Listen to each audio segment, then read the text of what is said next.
और देवभूमि पहुंचे हैं अमित शाह। इस वक्त उनका संबोधन चल रहा है, सीधी तस्वीरें। पैक्स हमने अभी तो कुछ माह पहले मॉडल बायलॉज भेजे थे, सर्कुलर किया था।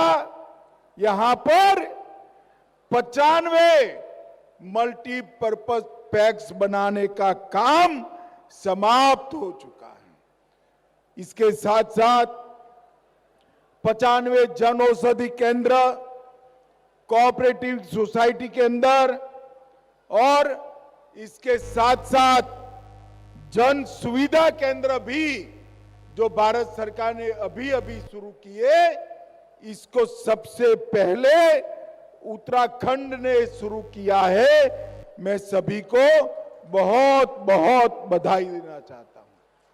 मित्रों, नरेंद्र मोदी जी ने सहकार से समृद्धि ये सूत्र के साथ 75 वर्ष में पहली बार देश में अलग सहकारिता मंत्रालय बनाया और आज सहकारिता मंत्रालय के माध्यम से देश के सभी 63,000 एक्टिव पैक्स को कंप्यूटराइज करने का काम शुरू हो गया है। इसके साथ साथ 307 डिस्ट्रिक्ट कोऑपरेटिव बैंक और ढेर सारी चीजें कंप्यूटराइज करी हैं। आज यहां पर 307 सहकारी बैंक की शाखाएं, 670 बहुउद्देशीय पैक्स, 670 एमपैक्स, ये सभी का कंप्यूटराइजेशन समाप्त कर उत्तराखंड सरकार ने समग्र देश में सहकारिता क्षेत्र में पहले नंबर पर आने का काम उत्तराखंड सरकार ने किया है।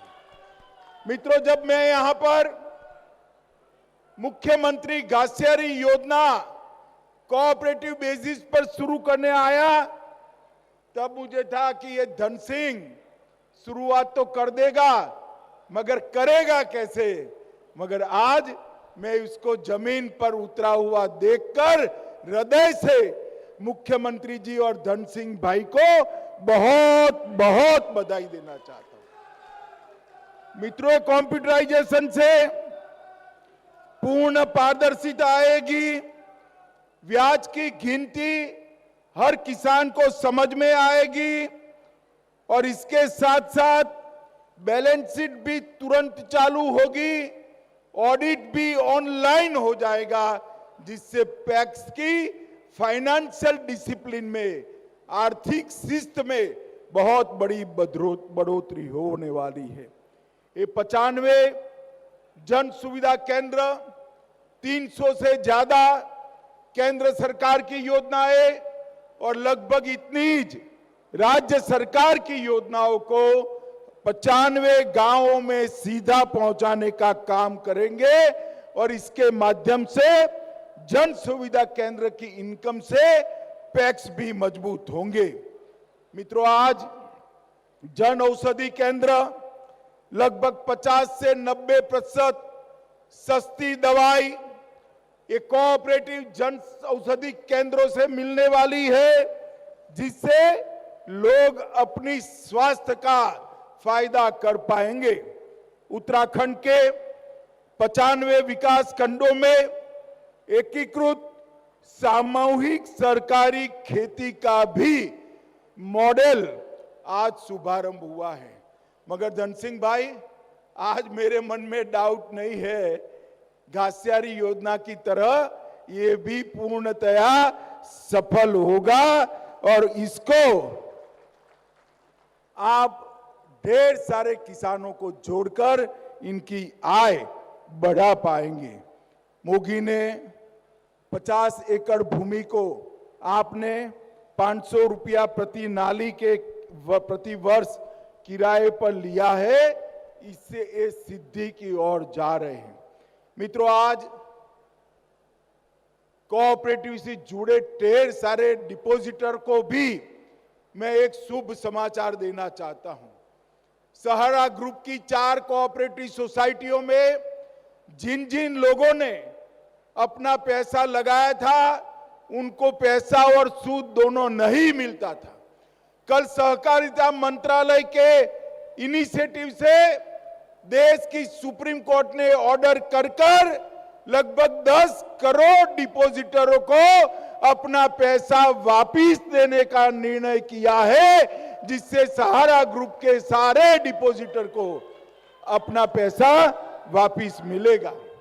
मैं आज इस कार्यक्रम के माध्यम से देश भर के सहारा कोऑपरेटिव सोसाइटी के डिपॉजिटर्स को कहना चाहता हूं, आप सेंट्रल रजिस्ट्रार कोऑपरेटिव सोसाइटीज को आपका डिमांड भेज दीजिए।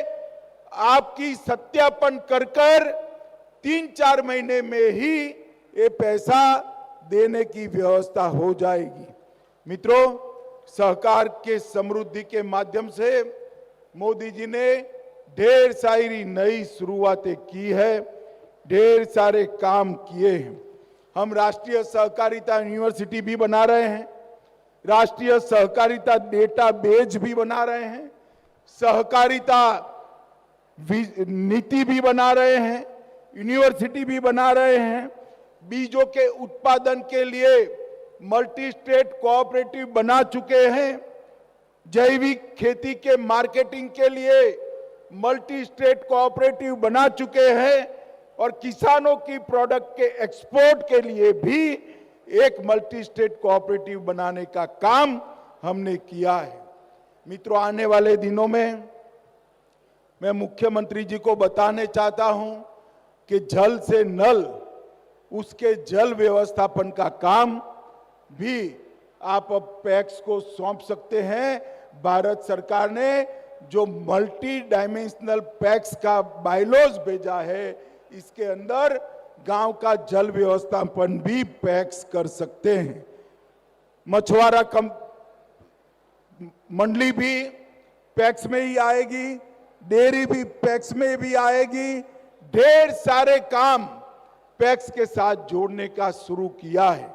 मित्रों, मोदी जी ने सहकारिता मंत्रालय बनाकर समग्र देश के जिनके पास बहुत कम भूमि है, ऐसे किसानों को पशुपालन, मत्स्य उत्पादन, मुर्गी पालन, ढेर सारे व्यवसायों के साथ जोड़ने का काम किया है।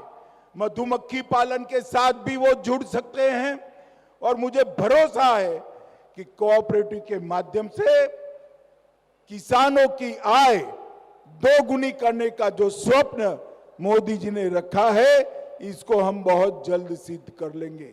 मित्रों, आज मैं इस मंच से उत्तराखंड सरकार को हृदय से साधुवाद देकर मेरी बात को समाप्त करना हूं कि जितने इनिशिएटिव कोऑपरेटिव में हमने लिए हैं, उत्तराखंड सरकार ने सभी को जमीन पर उतारकर देवभूमि के छोटे किसानों के भले के लिए काम किया है। मैं बहुत बहुत बधाई हमारे मुख्यमंत्री जी और सहकारिता मंत्री जी को देकर मेरे शब्दों को समाप्त करता हूं। भारत माता की, जोर से बोले, भारत माता की, वंदे वंदे वंदे। तो आप अमित शाह को इस वक्त सुन रहे थे। 3 अहम कार्यक्रम उनके देवभूमि में आज। पहले पहुंचे गुरुकुल, उसके बाद अब ऋषिकुल से उनका संबोधन आप सुन रहे थे। रामनवमी की बधाई के साथ साथ किसानों के लिए क्या काम किया गया है और छोटे किसानों के विकास पर ध्यान सरकार दे रही है, प्रधानमंत्री मोदी का विजन क्या है, इसका जिक्र अमित शाह करते हुए इसके बाद इनका तीसरा कार्यक्रम रहेगा पतंजलि में।